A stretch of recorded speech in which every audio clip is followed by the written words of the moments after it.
32 роки незалежності, саме стільки офіційно за плечима українського народу, свідомого й окремого панування на своїй землі. Та вивчати Україну, аби бути ще більш свідомими громадянами, потрібно завжди. І сьогодні на Visit Ukraine розповідаємо, які місця має відвідати той, хто поважає нашу незалежність. І, до речі, не забудьте підписатись на канал та поставити лайк цьому відео.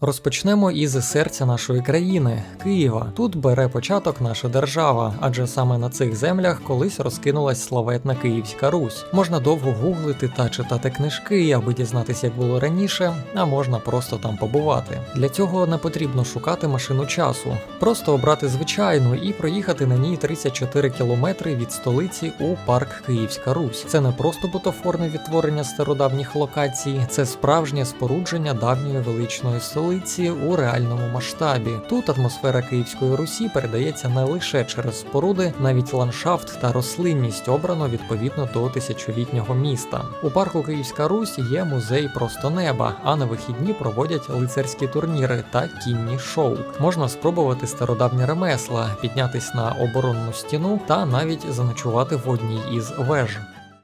Але як життя зароджувалось у Києві, так воно тут і закінчувалось. Одне із місць поховань видатних та талановитих людей України стало цілою пам'яткою історії та культури. Це Байкове кладовище, один із найстаріших цвинтарів міста. Засноване ще у 1834 році, наразі має площу 72,5 гектари. Тут знайшли свій спокій безліч видатних людей. Серед них найвідоміша письменниця та поетеса країни Леся Українка. Тут похований і український історик та голова Центральної Ради Михайло Грушевський. До речі, саме його зображено на купюрі номіналом 50 гривень.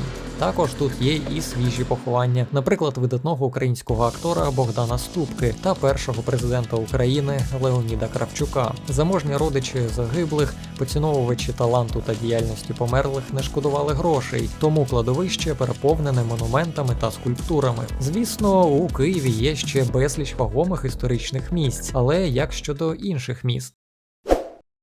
На Рівненщині можна відвідати меморіальний заповідник Поле Берестецької битви.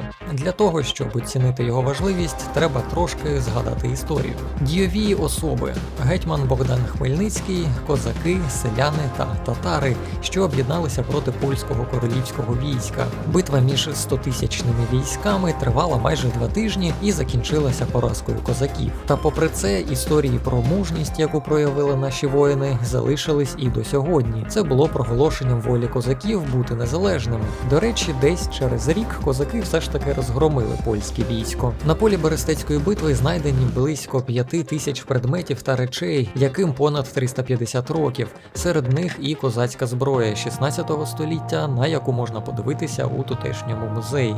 Єдина у світі православна церква просто неба споруджена теж тут. Її збудовано так, аби вмістити тисячі паломників, а на глибині 5 метрів під храмом розташована козацька гробниця, аналогів якої немає у всій країні. Тут зберігають останки козаків та селян, що сміливо боронили Україну.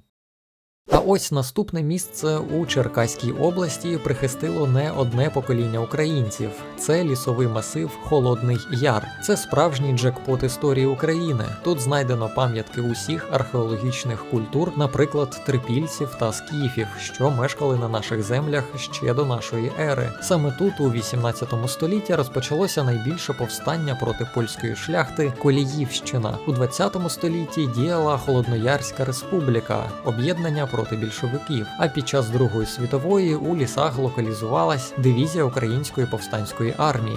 Звісно, розміри лісового масиву великі, близько 7000 гектар, тому радимо відвідати окремі місця, наприклад, резиденцію Богдана Хмельницького, Богданову гору з фортецею 17 століття та пам'ятки, яким понад 1000 років, Мотронинський монастир та дуб Максима Залізняка.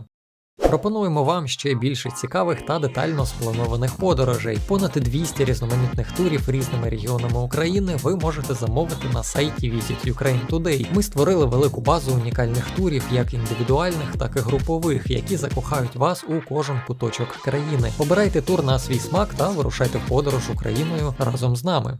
Ще одне місце, яке відвідують справжні патріоти до Дня Незалежності – музей Степана Бандери в Івано-Франківській області. Саме Бандера створив підпільну організацію українських націоналістів у 1929 році, яка згодом налічувала до 30 тисяч учасників. Діяльність провадилась на території Східної Галичини та Волині. За життям Бандери можна знімати справжній голівудський блокбастер, хворобливе дитинство, націоналістична діяльність, постійні замахи на життя, що переплітаються зі звичайними буднями, проведеними з 3 дітьми або за грою в шахи. А поки режисери думають над зйомками, про все це можна дізнатись в історико-меморіальному музеї Степана Бандери.